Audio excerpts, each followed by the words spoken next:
Hello friends, good evening to all. Sat Sri अकाल, राम राम, आदाब। आप सब कैसे हैं? आई होप सब अच्छे ही होंगे। आप सबका फिर से वेलकम है मेरे channel education how to growth channel में। आज की जो हमारी क्लास रहेगी, हमारा टॉपिक रहेगा सीडीपी में साइकोलॉजी में पर्सनैलिटी का चैप्टर रहेगा, जिसको हिंदी में व्यक्तित्व कहते हैं। जैसा कि आप सबको पता है, यूपी टेट का एग्ज़ाम आने वाला है। ठीक है, अभी अभी सी टेट का एग्ज़ाम हुआ है। उसी पर्पज़ से C TET, H TET, KVS, super TET, कोई भी एग्ज़ाम हो, इसमें ये पर्सनैलिटी बहुत ही इंपॉर्टेंट चैप्टर रहता है। इसमें से क्वेश्चन आते ही आते हैं। फ्रेंड्स, अब हम अपने टॉपिक की ओर चलते हैं, जो कि जिसका नाम है पर्सनैलिटी।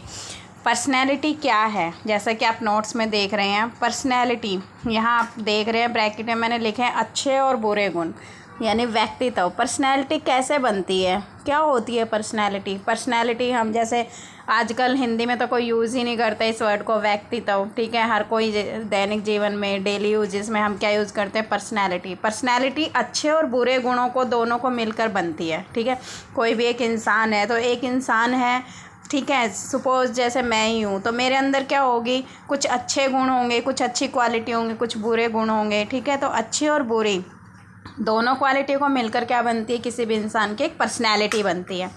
ठीक है, पर्सनैलिटी जो शब्द है उसकी उत्पत्ति लैटिन भाषा के पर्सोना शब्द से हुई थी। ठीक है, ये बाहर का वर्ड है लैटिन, और पर्सोना शब्द से हुई थी। पर्सोना का मीनिंग होता है मुखौटा। मुखौटा यानी नकाब। पर्सनैलिटी मतलब मुखौटे का मतलब क्या होता है कि जब मतलब कोई चीज़ अच्छी ना हो, उस पर हम अच्छा होने का एक दिखावा जिसे बोलते हैं। ठीक है, किसी चीज़ का दिखावा या किसी चीज़ का पे नकाब डाल दें तो वो क्या हो जाता है? उसको हम क्या बोलते हैं? मुखौटा। तो पर्सनैलिटी लैटिन भाषा के शब्द से निकला है और इसका मीनिंग है मुखौटा। नोट, जैसे ये शब्द आप नोट्स में देख रहे हैं, मैंने नोट करके लिखा है कि साधारण शब्दों में पर्सनैलिटी शब्द का अर्थ है बाहरी दिखावा। वही चीज़ मैंने बताई, जैसे मुखौटा। मुखौटे का मीनिंग क्या है? यानी बाहरी दिखावा करना। किसी को जैसे कोई चीज़ नहीं आती, मान लीजिए फॉर एग्ज़ाम्पल अगर मैं बताऊं, मान लीजिए कोई भूखा इंसान है। ठीक है, वो क्या करेगा कि उसने मतलब पर्सनैलिटी तो उसकी बहुत अच्छी दिख रही है, हम देखने में क्या कर रहे हैं कि भाई दिखता तो बहुत सही है। ठीक है, उसकी पर्सनैलिटी खूब अच्छी है, उसने अच्छे ड्रेसेस पहनी है, गाड़ी से उतरा है, लेकिन हमें ये तो नहीं पता नहीं कि वो भूखा है, उसने खाया कुछ या नहीं खाया। लेकिन उसने क्या कर दिया, ना ही हमें उसका बैकग्राउंड पता, हमने जैसा देखा उसको सामने से कि भाई पूरा सूट वूट में है, सब अच्छा है, तो क्या है? अच्छा ही होगा। तो इसे क्या कहते हैं? बाहरी दिखावा। यानी साधारण शब्दों में पर्सनैलिटी शब्द का अर्थ है बाहरी दिखावा। अब इसकी कुछ परिभाषाएं हैं, अलग अलग साइकोलॉजिस्ट ने अलग अलग परिभाषाएं दी हैं। ये जो मैंने नोट्स में परिभाषाएं लिखी हैं बहुत ही इंपॉर्टेंट है, जो हर साल एग्ज़ाम में आती हैं। पहली हमारी डेफिनेशन परिभाषा है वुडवर्थ के अनुसार। वुडवर्थ ने क्या बोला है कि व्यक्तित्व व्यक्ति के व्यवहार की समग्र विशेषता है। यानी पर्सनैलिटी क्या है? वुडवर्थ ने बोला पर्सनैलिटी किसी भी पर्सन के बिहेवियर की समग्र यानी मिली जुली एक उसकी क्वालिटी है। वही चीज़, यानी उसका कहने का मतलब ये क्या है वुडवर्थ का, कि व्यक्तित्व व्यक्ति के व्यवहार की, जो भी वो व्यवहार करता है, ठीक है, उसकी समग्र यानी वो अच्छी चीज़ें करता है, अच्छा बुरा काम करता है, अच्छा काम करता है, उन सब का मिली जुली क्या है? एक विशेषता है। नेक्स्ट, गिलफर्ड कहता है व्यक्तित्व व्यक्ति के गुणों का समन्वित रूप है। गिलफर्ड ने बोला नहीं भाई, पर्सनैलिटी किसी भी पर्सन की जो क्वालिटी होती है, जो उसके अंदर अच्छी चीज़ें होती हैं, गुण होते हैं, उन सब का एक मिक्स रूप है। ठीक है, तो वाटसन ने क्या कहा है? वाटसन के अनुसार हम जो कुछ भी करते हैं वही हमारा व्यक्तित्व है। वाटसन वुडवर्थ और गिलफर्ड को दोनों को नेगलेक्ट करके उसका क्या मीनिंग है वो कहते हैं कि नहीं, कोई इंसान जैसा भी काम करता है, अच्छा करता है, बुरा करता है, ठीक है, वही उसका क्या है? व्यक्तित्व है, वही उसकी पर्सनैलिटी है। उसी चीज़ से हमें पता लगता है कि इंसान कैसा है। वैलेंटाइन के अनुसार क्या है? व्यक्तित्व जन्मजात एवं अर्जित प्रवृत्तियों का योग है। यानी वैलेंटाइंस क्या कहता है? उसके अकॉर्डिंग ये है कि जो पर्सनैलिटी है जन्मजात, यानी जो पर्सनैलिटी है वो मनुष्य जन्म से ही लेकर पैदा होता है। एंड अर्जित प्रवृत्ति, अर्जित का मतलब होता है ग्रहण करना, यानी जो भी वो अपने परिवार से, एटमॉस्फेयर से जो चीज़ें सब सीखता है उन सब का योग है, मतलब सम है, टोटल है। ठीक है, यानी व्यक्तित्व जन्मजात एवं जो भी उसने चीज़ें सीखी हैं उन सब प्रवृत्तियों का योग है। तो ये थी व्यक्तित्व की परिभाषाएं, ठीक है। और यहाँ तक किसी को कोई प्रॉब्लम हो, कुछ समझ ना आया हो तो फ्रेंड्स मेरे कमेंट बॉक्स में कमेंट करके आप मुझे बता सकते हैं। और फ्रेंड्स वीडियो को अंत तक देखना मत भूलिएगा। आप मेरे चैनल को अगर आपको वीडियो अच्छी लगे तो लाइक शेयर सब्सक्राइब भी कर दीजिएगा। शेयर करने से क्या होता है कि वीडियो ज़्यादा बच्चों के पास पहुंचती है और जिनको नीड होती है, ज़रूरत होती है पर्सनैलिटी वगैरह, जो टॉपिक पढ़ना चाहते हैं या फिर जिनको अच्छे लगे वो पढ़ सकते हैं। अगला है व्यक्तित्व को प्रभावित करने वाले कारक। व्यक्तित्व को प्रभावित करने वाले कारक या प्रकार दोनों एक ही हैं। Factors that affect personality. आप जैसा कि नोट्स में देख रहे हैं कि व्यक्तित्व को प्रभावित करने वाले प्रकार या कारक कौन कौन से हैं, ये आप डायग्राम में देख रहे हैं। 3 हैं। पहला है जैविकीय, इंद्रिय, आनुवंशिक भी बोल देते हैं, इंग्लिश में बायोलॉजिकल बोलते हैं। मैं हमेशा सजेस्ट करूँगी कि आप इंग्लिश में ही उसको वर्ड को याद रखें, क्योंकि हिंदी में क्या है कि एक ही वर्ड को कई तरीक़ों से कई नाम होते हैं उसके, और इंग्लिश में एक ही रहता है ज़्यादातर, तो इसको बायोलॉजिकल। सेकंड है वातावरणीय कारक यानी इन्वायरमेंटल फैक्टर्स। थर्ड है मनोवैज्ञानिक कारक। वातावरणीय कारक में भी 2 हैं। फर्स्ट है भौतिक, दूसरा है सामाजिक। जैसा कि आप नोट्स में देख रहे हैं, मैंने एरो करके लिखा भी है, बनाया हुआ है, ठीक है, भौतिक और सामाजिक। अब हम इन तीनों को धीरे एक एक करके एक्सप्लेन करेंगे कि फर्स्ट जैविकीय क्या होता है, बायोलॉजिकल, इन्वायरमेंटल, मनोवैज्ञानिक, इन तीनों में क्या क्या होता है। पहला है बायोलॉजिकल यानी जैविकीय, इंद्रिय। नाम से ही क्लियर है, इंद्रिय यानी शरीर से ही रिलेटेड होगा, ठीक है। बायोलॉजिकल में क्या होता है, व्यक्तित्व को प्रभावित जो करते हैं तत्व कारक जो होते हैं, इसमें रंग, रूप, आकार, कद, स्वास्थ्य, ग्रंथि, इन सब पे इफेक्ट पड़ता है, ठीक है। तो इसमें कौन से कैटेगरी क्या होते हैं पर्सनैलिटी में, यानी रंग, व्यक्ति का रंग, उसका रूप, उसका आकार यानी फिगर, ठीक है, उसकी हाइट, स्वास्थ्य, ठीक है, ये सब क्या होती हैं इसमें काउंट होती है। सब सारे तत्व उसको प्रभावित करते हैं। दूसरा है वातावरणीय कारक। वातावरणीय कारक में 2 हैं, भौतिक और सामाजिक। व्यक्तित्व पर्सनैलिटी को जो प्रकार होते हैं प्रभावित करने वाले कारक हैं, 2 हैं, भौतिक और सामाजिक। भौतिक में क्या होता है, नेचुरल चीज़ें जैसे जलवायु, भूमि, कृषि, ये सब प्राकृतिक संसाधन, ठीक है। इनके कारण क्या होता है, जब कोई भी किसी भी क्षेत्र में रह रहा है, किसी भी एरिया में रह रहा है, तो हर किसी की जलवायु, ठीक है, वहाँ की भूमि, वहाँ सब का एरिया अलग अलग होता है। तो इनके कारण व्यक्ति की कद, काठी, रंग, रूप, रहन सहन में काफ़ी अंतर आ जाता है, ठीक है। सामाजिक में क्या होता है, सामाजिक सामाजिक में बहुत चीज़ें होती हैं। सामाजिक कारक क्या होते हैं, सामाजिक नाम से ही क्लियर है, समाज से रिलेटेड, यानी व्यक्तित्व को जो, जैसे स्कूल है, कोई भी इंसान है, स्कूल, वातावरण, परिवार, खेल का मैदान, धर्म एवं संस्कृति, ये सारे के सारे कारण क्या होते हैं, सामाजिक में आते हैं, यानी सामाजिक कारणों के तत्वों के आधार पर व्यक्तित्व को प्रभावित करते हैं। स्कूल क्या है, स्कूल में बच्चा जाता है, वहाँ से कुछ चीज़ें सीखता है, ठीक है। वातावरण जैसे एटमॉस्फेयर में रह रहा है, ठीक है। परिवार से भी बच्चा बहुत कुछ सीखता है, अच्छी चीज़ें, बुरी चीज़ें, ठीक है। बोलने का तरीका, मदर टंग परिवार से ही सीखता है। बच्चा खेल के मैदान में जाता है, वहाँ पर कॉम्पिटिटिव मिलते हैं, ठीक है, उनसे भी कुछ ना कुछ सीखता है। धर्म एवं संस्कृति, तो इन सब का असर भी क्या होता है, पर्सनैलिटी पर पड़ता है। तीसरा है मनोवैज्ञानिक कारक। मनोवैज्ञानिक कारक में कौन होते हैं, मनोवैज्ञानिक कारक में जैसे इंसान की पर्सनैलिटी है, रुचि, अभिरुचि, ठीक है, यानी इंटरेस्ट किस चीज़ में है उसका, ठीक है। अभिरुचियाँ, बुद्धि यानी उसका जो दिमाग है, बुद्धि है, सोचने का तरीका क्या है, ये सब कारक, ये सब तत्व क्या करते हैं, एक व्यक्तित्व को प्रभावित करते हैं, ठीक है। यानी ये प्रकार थे व्यक्तित्व को प्रभावित करने वाले। अब हम पढ़ेंगे व्यक्तित्व का वर्गीकरण। ये बहुत ही इंपॉर्टेंट है फ्रेंड्स, इसीलिए मैं कह रही हूँ आप वीडियो को अंत तक देखना और इसे लाइक, सब्सक्राइब और चैनल को करना मत भूलिएगा अगर आपको मेरी वीडियो अच्छी लगी हो। तो व्यक्तित्व का वर्गीकरण यानी मतलब क्लासिफिकेशन, बांटना, ठीक है। Personality, classification of personality. अब व्यक्तित्व का वर्गीकरण, क्लासिफिकेशन क्या है, इसकी 4 हैं।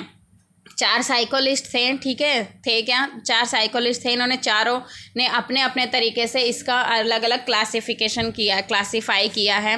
जैसा कि आप नोट्स में देख रहे हैं, पहला जुंग, दूसरा शेल्डन। जुंग ने 1927 में वर्गीकरण किया, क्लासिफाई किया। शेल्डन ने 1942 में, आइजेंक ने 1964 में और क्रैशमर ने 1925 में। तो ये हमारे पास क्वेश्चन आ जाते हैं, ठीक है। यहाँ से क्वेश्चन भी बन सकता है कि व्यक्तित्व का वर्गीकरण जुंग ने कौन से ईयर में किया, तो 1927 में। आइजेंक ने कब किया, 1964 में, ठीक है। या फिर इस तरीके से भी बन सकता है कि व्यक्ति का वर्गीकरण को कितने भागों में बांटा गया है। सो फ्रेंड्स, अब हम चलते हैं इनके चारों की तरफ, एक एक करके हम इन सबको चारों को डीपली पढ़ेंगे। पहला है, अब मैं इनको याद करने का तरीका बताती हूँ कि हम किस तरीके से याद कर सकते हैं। बिल्कुल बहुत ही सिंपल तरीका है। नोट्स में मैंने थोड़ा आगे पीछे करके लिख दिया है, लेकिन आप मेरी वर्डिंग सुनिएगा, वर्डिंग से आपको पता लग जाएगा। आप अपने तरीके से मेरी वर्डिंग सुनकर आप एक कॉपी पेन पर नोट कर लीजिएगा इनको याद करने का शॉर्ट क्या है तरीका। जुंग है, जुंग और आइजेंक। जुंग और आइजेंक 1927 1964 जैसे जो बन रहे हैं, इन दोनों ने ही अपने जो व्यक्तित्व का वर्गीकरण है, क्लासीफाई किया है, उन दोनों ने ही सामाजिकता के आधार पर किया है, जुंग और आइजेंक। अब जो शेल्डन है और क्रैशमर है, इनको याद करने के शय वाले जो हैं, इन दोनों ने शारीरिक बनावट के आधार पर व्यक्तित्व का वर्गीकरण किया है, ठीक है। श जहाँ पर आ जाए मतलब शारीरिक बनावट के आधार पर किया है, हर जगह नहीं, सिर्फ व्यक्तित्व पर्सनैलिटी में, ठीक है। तो जुंग आइजेंक ने किस में किया है, सामाजिकता के आधार पर किया है। शेल्डन और क्रैशमर ने किस पे किया है, शारीरिक बनावट के आधार पर किया है।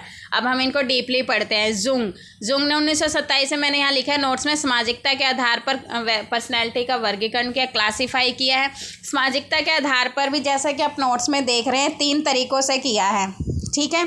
3 तरीक़ों से किया है। कौन कौन से हैं, अंतर्मुखी, इंट्रोवर्ट इंग्लिश में बोलते हैं, बाह्यमुखी या बहिर्मुखी बोल देते हैं, एक्सट्रोवर्ट होते हैं, मध्यमुखी, अभिमुखी या उभयमुखी यानी डबल फेस जो होते हैं, ठीक है।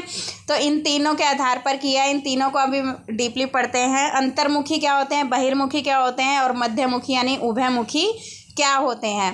अंतर्मुखी में क्या होता है, इंट्रोवर्ट। ये जैसा कि आप नोट्स में देख रहे हैं, मैंने तीनों को अलग अलग क्लासीफाई किया है, ठीक है। अंतर्मुखी में कौन से आते हैं, वो पर्सन आते हैं जो बहुत ही चिंता मगन होते हैं, ठीक है। अंतर्मुखी नाम से ही क्लियर है, अंदर से जो चीज़ हो, ठीक है।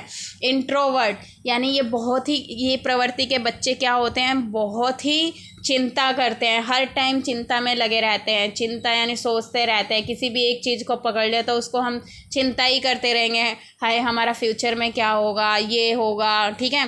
पढ़ाई में बहुत ही होशियार होते हैं ये बच्चे, अंतर्मुखी, ठीक है। इनका मतलब अंदर से जैसा मन होता है वह वही करते हैं जो इनका मन कहता है। पढ़ाई में बहुत इंटेलिजेंट होते हैं ये बच्चे। क्या होते हैं, इस प्रवृत्ति के पर्सन जो होते हैं सामाजिक नहीं होते, यानी अंतर्मुखी यानी अकेला ही रहना पसंद करते हैं, समाज में मिलना जुलना, बाहर जाना पसंद नहीं करते, ठीक है। अकेलापन पसंद होता है।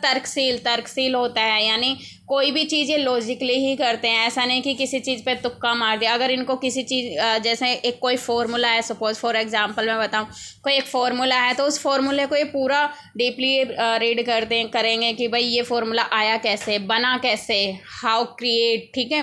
तो इस तरीके से क्या होता है, लॉजिकल बातें सोचते हैं, लॉजिकल चीज़ें करते हैं। तो अंतर्मुखी बिल्कुल भी रट्टा मारने की ज़रूरत नहीं है, बहुत ही आसान। अंतर्मुखी क्या होता है, बहुत ज़्यादा चिंता करते हैं, सामाजिक नहीं होते, अकेला रहना पसंद करते हैं, लॉजिकल बातें ही करते हैं, ठीक है। कोई झूठ, कोई तो ये सब पसंद नहीं है। इनमें किस तरह के आते हैं, एग्जाम्पल मैंने लिखा है जैसा आप नोट्स में देख रहे हैं। जो साइंटिस्ट होते हैं, पोइट होते हैं, इस तरह इस कैटेगरी के जो पर्सन होते हैं वो क्या होते हैं, अंतर्मुखी यानी इंट्रोवर्ट होते हैं। साइंटिस्ट भी आपने देखा होगा, साइंटिस्ट क्या होता है, किसी भी एक चीज़ पे रिसर्च करता है। वो रिसर्च तब तक करता है जब तक वो सफल ना हो जाए उस चीज़ में। यानी उन साइंटिस्टों को क्या होता है, बाहर की दुनिया में क्या हो रहा है कोई मतलब नहीं, सिर्फ उन्हें अपना रिसर्च करने से मतलब। अभी जैसे चंद्रयान 3 है, ठीक है, चंद्रयान 3 लॉन्च हुआ था, ठीक है। तो जो अंदर के जितने भी ये होते हैं, मेंबर्स होते हैं, इनको बाहर की दुनिया का मतलब नहीं है, घर भी नहीं जाते, घर भी बहुत वीकली नहीं ईयरली ही जाते हैं, ठीक है। पोइट क्या होता है, कवि क्या होता है, अपने अंदर से जो भी चीज़ें, जो भी उसकी फीलिंग्स होती हैं वो सब क्या होते हैं, एक पेन कॉपी लेकर डायरी पे लिख देता है। ये भी क्या होते हैं, इनकी अपनी ही दुनिया होती है। तो इस तरह के पर्सन क्या होते हैं, इंट्रोवर्ट होते हैं। नेक्स्ट है बाह्यमुखी, बहिर्मुखी, एक्सट्रोवर्ट जिसे बोलते हैं। अब बहिर्मुखी नाम से जिसके क्लियर होगी, यानी बाहर की चीज़ें, तो ये क्लियर है, ये क्या होते हैं, सामाजिक होते हैं। सामाजिक मतलब ये समाज में मिलना जुलना पसंद करते हैं, दूसरे लोगों से बातें करना पसंद करते हैं, ठीक है। इस तरह के जो लोग होते हैं वो एक्सट्रोवर्ट होते हैं, बहिर्मुखी। फॉर एग्जांपल जैसे टीचर लगा लीजिए, ठीक है, लीडर लगा लीजिए, सोशल वर्कर लगा लीजिए। जो नेता लोग होते हैं वो क्या होते हैं, जब इलेक्शंस का टाइम होता है हाथ जोड़ते फिरते हैं, ठीक है, सबके आगे घर घर जाते हैं, प्रचार करते हैं। तो ये क्या करते हैं, हर समाज में रहते हैं, समाज में क्या चल रहा है क्या नहीं। टीचर क्या होता है, टीचर भी है समाज से ही रिलेटेड होता है, उन्हें पता होता है बाहर की दुनिया में क्या हो रहा है, बाहर जाता है, स्कूल में पढ़ाता है, बच्चों को नॉलेज देते हैं, ठीक है।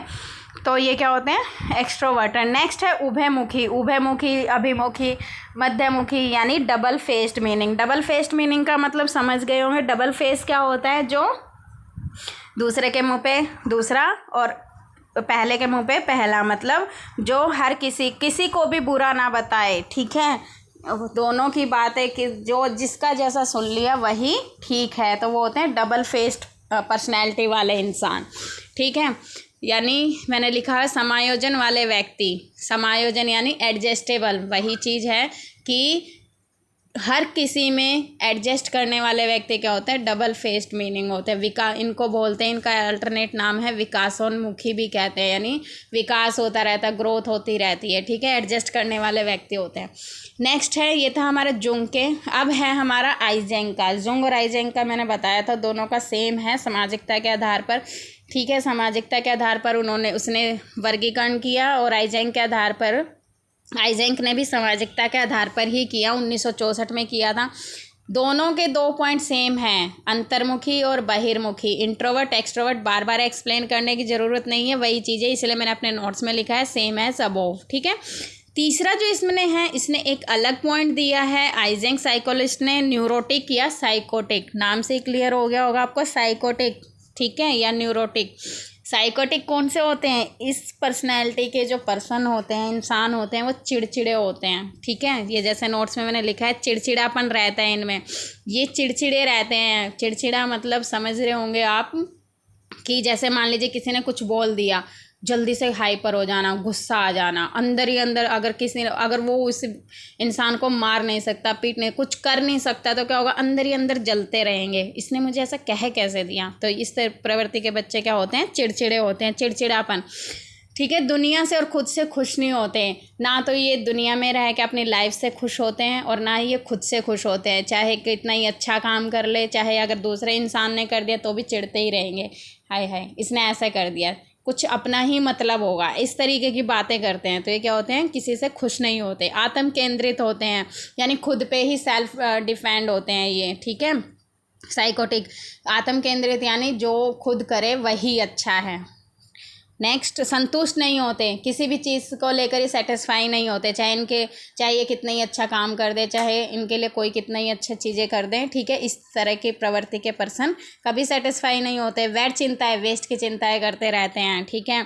यानी जो चीज़ होनी भी ना हो चाहे, लेकिन उसके बारे में सोचते रहेंगे, हाय काश ये हो जाए, यानी होता है ना एक वेस्ट, बेकार की चिंता लेना, वैर चिंताएं, वो इस तरीके के क्या होते हैं, न्यूरोटिक यानी साइकोटिक, ठीक है। तो आइजेंक का ये वर्गीकरण था। नेक्स्ट है क्रैशमर का वर्गीकरण। क्रैशमर का वर्गीकरण 1925 में किया। क्रैशमर और शेल्डन का मैंने बताया, शय से मतलब शारीरिक बनावट के आधार पर इन्होंने व्यक्तित्व को क्लासीफाई किया, वर्गीकृत किया है। मैंने लिखा भी है ये नोट्स में, देखो, जैसे शरीर की बनावट के आधार पर, ठीक है। तो शरीर की बनावट के आधार पर क्रैशमर ने 4 भागों में बांटा है। पहले हैं एस्थेनिक, ठीक है, दूसरे हैं एथलेटिक, तीसरे हैं पिकनिक, एंड लास्ट पॉइंट है डिस्प्लास्टिक। एस्थेनिक में कौन सी प्रवृत्ति के बच्चे होते हैं, इसमें किनको काउंट कर जाता है। एस्थेनिक होते हैं दुबले पतले, यानी जो शारीरिक बनावट के आधार पर जो इन्होंने अपना वर्गीकरण किया है, क्लासीफाई किया है, इस तरह के जो बच्चे दिखाई देते हैं वो दुबले पतले दिखाई देते हैं, कमज़ोर, ठीक है। निराशावादी होते हैं, यानी बहुत ही जल्दी निराश हो जाते हैं। अगर मान लीजिए कोई भी काम कर रहे हैं, अगर उसमें वो एक बार सफल नहीं हुए, फेल हो गए, तो वो क्या हो जाते हैं, बहुत जल्दी निराश हो जाते हैं। दूसरों के काम में कमी निकालने वाले होते हैं। एस्थेनिक यानी दूसरों, अगर मान लीजिए किसी ने काम किया है, फॉर एग्जांपल मान लीजिए जैसे आपका कोई फ्रेंड है, ठीक है, आपके फ्रेंड ने आपसे पहले कोई भी सम सॉल्व कर दिया है, ठीक है, ठीक किया हो भले ही, लेकिन उसमें क्या होगा, कुछ ना कुछ कमी निकाल दी जाएगी कि नहीं यार तूने ये सही नहीं किया है, ठीक है, ये ना अगर ऐसे करते तो ऐसे हो जाता। तो क्या होता है, इस तरीके इस प्रवृत्ति के बच्चे क्या करते हैं, दूसरों में कमियां निकालते हैं, ठीक है। शक्तिहीन, इनमें शक्तिहीन मतलब मैंने बताया कि कमजोरी होती है, ठीक है, यानी इनमें अपनी खुद की कोई शक्ति नहीं होती है, दूसरों के दम पे ज़्यादा उछलते हैं। जैसे आपने देखा भी होगा कि कई जैसे दो लड़के हैं या कोई लड़कियां हैं, ठीक है, आपने बातें करते हुए देखा होगा, कईयों को सुना होगा, और यार मेरा तो भाई ऐसे कर देगा, ठीक है, मेरा तो ये काम करता है, मेरी फ्रेंड ऐसी है। तो क्या करते हैं वो अपने बारे में नहीं, दूसरों के, अपने फ्रेंड के बारे में, दूसरों के बारे में क्या करते हैं, उनकी ज़्यादा पावर का वो यूज़ करते हैं, तो उनको क्या कहते हैं, शक्तिहीन। एस्थेनिक में तो फ्रेंड समझ आ गया, जो दुबले पतले होते हैं, निराशावादी होते हैं, दूसरों के काम में कमी निकालने वाले होते हैं, शक्तिहीन होते हैं, इस तरीके के प्रवृत्ति के बच्चे क्या होते हैं, एस्थेनिक में काउंट होते हैं। ये बहुत ही इंपॉर्टेंट है, इनमें से सीटेट टेस्टेड हर साल एक ना एक क्वेश्चन पूछा ही जाता है। सो फ्रेंड्स इनको ध्यान से पढ़ते रहना। नेक्स्ट है एथलेटिक। एथलेटिक में क्या होते हैं, एथलेटिक तो आपने सुना ही होगा, डेली यूजेस में भी होता है, स्पोर्ट्स भी होते हैं। एथलेटिक में कौन से बच्चे आते हैं, जो बलवान होते हैं, शरीर से हट्टे कट्टे होते हैं, आशावादी, हमेशा एक पॉजिटिव सोच रखते हैं, उनकी पॉजिटिव थिंकिंग होती है, ठीक है, लंबे चौड़े होते हैं हाइट में, दिखने में, तो ये क्या होते हैं, एथलेटिक। पिकनिक, पिकनिक यानी छोटे मोटे, इनमें क्या होता है, छोटे मोटे जो गोल मटोल होते हैं ना, आपने देखा होगा, जो जिनकी हाइट छोटी होती है, खाते रहते हैं, ठीक है, ये हमेशा खाने के वो होते हैं, शौकीन होते हैं। पिग्गी जिन्हें बोलते हैं, एक छोटा सा वो मैं कैसे बताऊँ, जैसे फॉर एग्जांपल, जैसे मान लीजिए कोई जिसकी हाइट कम होती है, तो उसके क्या होते हैं, मोटे मोटे हाथ पाँव के होते हैं, तो वो क्या होते हैं, पिकनिक इसमें काउंट होते हैं, ठीक है, खाने पीने के बहुत शौकीन होते हैं ये। नेक्स्ट है डिस्प्लास्टिक। डिस्प्लास्टिक होता है जिसमें सभी मिक्सचर हो, ये सारी की सारी क्वालिटियाँ जिसमें मिक्स हों, वो क्या होते हैं, डिस्प्लास्टिक होते हैं, ठीक है। ये था क्रैशमर का वर्गीकरण। नेक्स्ट है हमारा लास्ट पॉइंट, शेल्डन का वर्गीकरण, जो कि 1942 में किया था। इन्होंने भी शारीरिक बनावट के आधार पर ही किया था। ये तीन हिस्सों में इन्होंने क्लासीफाई किया था। पहला है एंडोमॉर्फिक, दूसरा है मेसोमॉर्फिक, तीसरा है एक्टोमॉर्फिक, ठीक है। एंडोमॉर्फिक में क्या होता है, एंडोमॉर्फिक में खाने के शौकीन होते हैं, इस तरह के पर्सन, इसमें उस प्रवृत्ति के बच्चों को काउंट किया जाता है जो खाने पीने के बहुत ही शौकीन होते हैं, 24 घंटे मुंह चलता ही रहता है, यानी किसी ही तरह का खाना दे दो उन्हें, खाने पीने के शौकीन रहते हैं। अब खाने पीने के शौकीन है तो ऑब्वियसली मोटे भी होंगे, ठीक है। उनका डाइजेशन सिस्टम क्या होता है, विकसित होता रहता है, पाचन तंत्र सही रहता है, ये खाते पीते हैं, ठीक है, इनको आराम करना पसंद करना होता है, ठीक है। तो इस तरीके के प्रवृत्ति के बच्चे क्या कहलाते हैं, एंडोमॉर्फिक। नेक्स्ट है मेसोमॉर्फिक। मेसोमॉर्फिक में क्या होता है, लंबे चौड़े होते हैं, क्रियाशील होते हैं, फुर्तीले होते हैं, एक्टिव होते हैं, काम करते रहते हैं, ठीक है, काम करना पसंद होता है। नेक्स्ट है एक्टोमॉर्फिक। एक्टोमॉर्फिक में क्या होता है, एक्टोमॉर्फिक में निराशावादी होते हैं, कमज़ोर होते हैं, संवेदनशील होते हैं, इमोशन से भरे हुए होते हैं, ठीक है। तो ये क्या होते हैं, एक्टोमॉर्फिक होते हैं। ये था शेल्डन का वर्गीकरण, ठीक है फ्रेंड्स। सो फ्रेंड्स अभी हमने इस वीडियो में क्या पढ़ा, पर्सनैलिटी का मीनिंग पढ़ा, ठीक है, कारक यानी प्रकार पढ़े, फिर वर्गीकरण पढ़ा।